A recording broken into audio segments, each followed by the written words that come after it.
BBC Radio Merseyside, 21 minutes past 5. Now, do you think we need an International Men's Day? How does that sound to you? International Men's Day. One male Conservative MP thinks we do, but his comments have been dubbed laughable by a female Labour MP. Jess Phillips says it's ridiculous to suggest MPs don't already have opportunities to raise men's issues.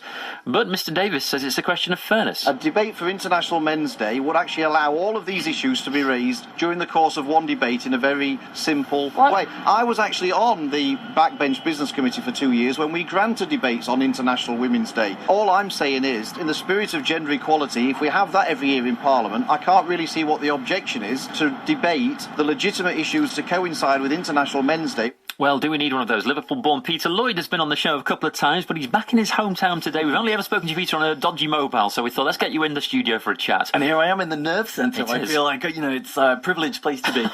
Sort of. It's all where it all happened. The book's called Stand By Your Manhood, then, and the point of it really was to redress what you think is an imbalance now in gender equality. Yeah, and also something that feeds into publishing. If you look at the bookshelves in any shop, we're saturated with kind of titles like Caitlin Moran's Had to Be a Woman and all these things, and that's great, but I wanted to redress the balance and, pick on some of the really big issues that face young men today, men of all ages. So I waited a long time, it never happened, so I just wrote it myself. And implicit in that is the judgment that you believe things have gone too far the other way, maybe, and men now get a raw deal. And in your book, you go through some subject areas, and let's start with some then. So let's talk about health. In your book, you talk about the health inequalities that men suffer, and what do you mean more precisely? Well, we hear all the time about the so-called gender pay gap, which, shock horror, is actually a huge myth. It doesn't really exist. I'm sorry to say that people have been lied to for years about that. But, nobody really talks about the life expectancy gap, and that has increased something like 400% in 90 years, which is insane. If the genders were switched in that situation, there would be an outrage and there would be a huge initiative to try and redress the balance.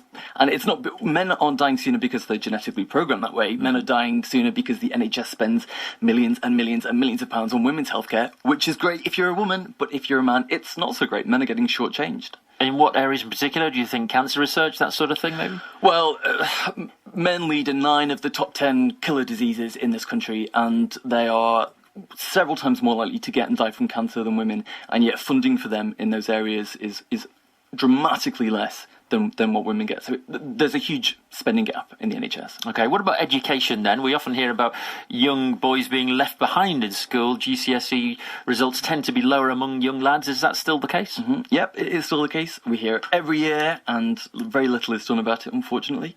Only recently there was a big equality study that was conducted, and it showed that white boys now have the worst start in life than any demographic group in the country, which sounds oxymoronic. It's almost, it's like when someone first tells you about infinity, you can't quite take it in at first. You need to hear it a few times, but it's true. And, if you look at, the homeless stats, 90% of the homeless are men. Mm-hmm. So we are undervaluing boys at the education stage, and then this just sets the tone for the rest of their lives. Why do you think, for example, we see more homeless men on the streets than women? Is it because men are, I don't know, in some way, a misplaced sense of pride, maybe, that they think that they can deal with that? The men, they're going to go out there and whatever's come their way, they can deal with it, whereas women perhaps more likely to seek help. Is it maybe a bit of male stubbornness that drives this? Oh, that good old excuse. No, I think pride pretty much goes out the window when you become homeless. I would, I would say that there are probably huge and wonderful initiatives for women that help and intervene, and they're great. I support them completely. But what I would like to see is that they were just a bit more even-handed and helped men. Yeah. And going back to education, one of the big issues now is that men are a minority at universities, and across universities, both in the US and here in the UK, we're seeing men's numbers dwindling. And, in the modern era, to succeed in the working world, you can't really rely on manual labour anymore. You need to have a degree education or something of that equivalent. And so what we are essentially producing is an underclass of educated men. I mentioned stubbornness there, and you poo-pooed it a bit, but I know GPs will say to me all the time, and they'll come on the show and say, look, fellas, you've got to go to the doctors. If you see a lump, don't ignore it. We are, men aren't great at doing that, so we're not good at opening up and going to doctors, are we? Well, that is kind of true, but at the same time, it's almost like a chicken and egg syndrome. You have to ask yourself, why are men like this? For a long time, since the beginning of time, men have been very good, very effective at communicating and, expressing themselves and building cultures and communities, and And what we are now dealing with isn't so much the fact that men are, not going to the doctors because they're just too proud. It's because if they do, they're in a culture of shame where, their masculinity is ridiculed. It's called man flu, or where men are addressed as being big babies or overreacting if they're ill. And yet if they don't reference being ill, then they're so ignorant in their own masculinity that they're, just being blind to these things. So it's a double-edged sword. It's hard to win, and men constantly have to justify being ill, which I find hilarious. Okay. Do you concede, though, that we needed feminism, that it was a necessary movement? Yeah, 50 years ago, there were lots of inequalities that faced women and men. Feminism certainly had its place. There were obviously issues that needed addressing. And what's wonderful is that feminism is one of the great success stories of the last 100 years.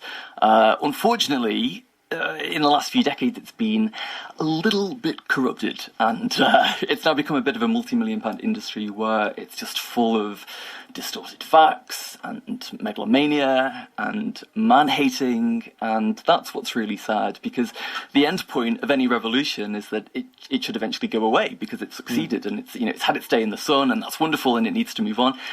Feminism does not want to let go of that, and that's because it's full of riches. Okay, we've got all-female Ghostbusters coming out very soon. Haven't we just? Yeah. Because that's where we need equality most. Exactly. All right, well, the book's called Stand By Your Manhood. It's coming out in paperback as well now, isn't it? Yeah, it came out in hardback last Christmas, and it's been a big hit, so it's going to be out in paperback this summer. Peter Lloyd, thanks for coming into the programme today. Do you agree with Peter? Are you a fella listening to that saying, yeah, that chimes with me? Do we need an International Men's Day? Let me know your thoughts. Hoban. BBC Radio Merseyside.